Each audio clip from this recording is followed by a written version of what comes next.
Hi everybody, I'm making this video today to share my experiences of visiting the Capitol Hill Autonomous Zone, or as it's now called, the Capitol Hill Organized Protest or the Capitol Hill Occupying Protest. Used to be called CHAZ, now it's called CHOP. For those of you who don't know what that area is, there's an area of just outside of downtown Seattle. It's about 7 city blocks, and it is part of a protest. The police have left the area, and protesters have taken over that area. The reason I went there is because on Facebook, I posted a photo, and it looked like Fox News had been photoshopping an armed militiaman into their coverage of CHAZ. And one of my friends told me that that was absolutely the case, that they heard that there was just lawlessness and raping and pillaging, and it was a free-for-all. And then I had other friends telling me that everything was just fine. And I decided to head down to Capitol Hill and take a look for myself and see exactly what was happening in my city. I just want to make it aware that we wore KN95 masks, we socially distanced, and we used lots of hand sanitizer. That being said, these are my experiences visiting CHAZ. We were totally caught off guard as we approached CHAZ because a march filled with protesters appeared spontaneously on our right-hand side. What was really interesting is that the marchers split into 2 groups. The group entering CHAZ had to get masks. The other group continued peacefully along the street. As you enter CHAZ, you can't help but feel like you've stepped into an alternate universe. There are people walking around picking up garbage. There are people feeding other people. There are people laughing and playing with dogs and just chilling out. It definitely didn't feel like a hostile environment, but I will say there was definitely a lot of vandalism to greet you at the gate and all along the street as you walk towards the center of the protest. You cannot help but feel that you're walking into a festival. But that is a complete disservice. That is not at all what it is like. It just has that presence to it, though. We ran into our first mainstream media in the central square where the CHAZ sign is. But that's where we saw the first of many, what I'm calling marketplaces. These are places to get food, to get medicine, there's stickers, there's all sorts of supplies, water, etc. Everything is free, everything is run by donations.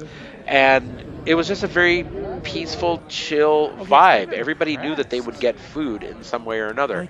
Now, around the corner from this was a community clinic. So if you did need any kind of medical assistance, you could get that. Again, there was a lot of vandalism. A lot of it directed towards the police. This one I thought was really funny. But it definitely didn't feel unsafe to me in any way, shape, or form. It was in this central square that we saw our first social disturbance. Somebody had brought a ladder and they disagreed with the word autonomous in the sign announcing what the area was. So they tried to take it down. This is also the only time we saw any mainstream media. The entire situation petered out inside of 15 minutes and nothing really happened at all. It is worth mentioning that this is right at the corner. That building in the back there is the police station, and it is the first time we saw legal observers. The police station itself was in pretty rough shape, as were some of the businesses up and down the street. As we approached Pine and 11th, on the right-hand side there was a group of sofas, and on the left was a little makeshift tent where you could sit and just have some conversation, I guess. But beside that was the free soup area. That fellow in the back was really important for me. We stared at each other, and then finally we recognized each other. He's my barista from the Starbucks in my building, and in the 3 months that I haven't seen him, he's grown out his hair and a beard, and we really got to connect about what this movement meant to him, and it was incredibly moving for me. This soup kitchen was located next to the memorial for George Floyd, so I stopped and made sure I gave my condolences and paid my respects, as did other people that came by while I was there. The shrine was very beautiful, and it just was a good moment of quiet. What was really obvious was all the damage that had been done during the protests from the week before. On the right side of Pine and 11th, there was this makeshift living room-like area for dialogue, as well as young people playing basketball and just having a generally good time to burn off some anxiety and energy.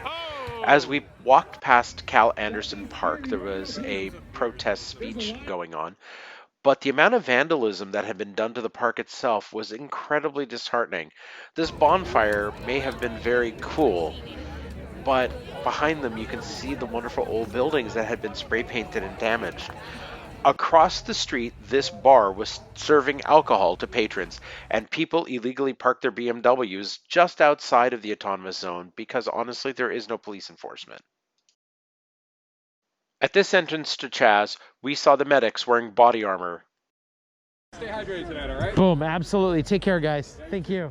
We did see one pro-police vandal at play, which is so horribly ironic. And again, a reminder from a business on Pike Street that the people who died at the hands of police violence are real people and have names. This van has no significance. I just thought it was really nice. This is the WeWork office, which had obviously been vandalized, so they'll have to deal with that. And as we continued our walk, we came across another market. We were very hungry, so we actually did take a granola bar. We ended up seeing our second social disturbance of the night. These protesters had scaled the side of a building to put up a banner and were being shouted down. So it was just a matter of minutes and they did come down. But just around the corner at the police station, this fellow decided to cause a big scene and wanted to fight somebody. It looked like he was on drugs or maybe he was high, I don't know. But what was amazing is the entire crowd managed it. When things looked like they were going to start into a fight, everybody just started chanting, "We are peaceful," and the fight ended.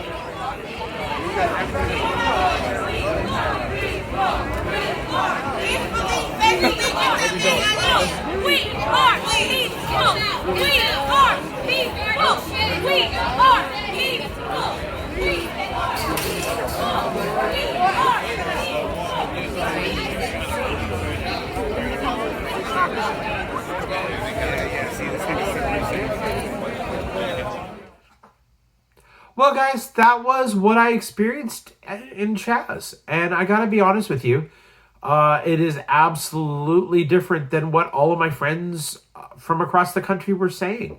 They were saying that they heard that it was roving gangs of people with guns and that women were getting raped everywhere, that there was rampant drug dealing. The truth is, it is really decentralized. Everybody seems to be self-managing. There is damage to property that is happening, absolutely. But at the core of it, like when I sat and talked with people, the people there honestly want to make change to our systems. The systems that aren't working, the status quo are holding us to them. And as a person of color, I am interested in movements that keep me from getting killed because I might have been speeding or maybe I jaywalked. I'm interested in those systems.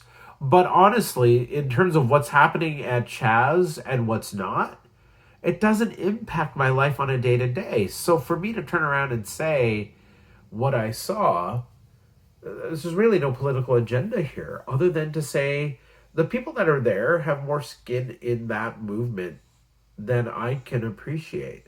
There is such a level of courage, and that's what needs to be honored, is that in America, we are all about freedom. We are all about fighting for equality and justice. That's what America is. And the First Amendment is absolutely crucial. And that's what these individuals are exercising. Now, I don't know if they're exercising it in the right way. And I don't know if we're handling it correctly. But what I do know is that this past week, and CHAZ itself, it's not going to be erased from history. And there are hearts that are turning over time. The discussions around why racism is bad and being anti-racist. If you are a white person and you have not talked to your children about racism because you have the privilege of not, maybe you should. And maybe you as a family should turn around and figure out what you can do when you see somebody being racist. That's what we need. We don't need occupied cities, but we do need change. I hope this video shed some light on your misconceptions or perceptions about what's happening in my city. Have a good day. Leave your messages below.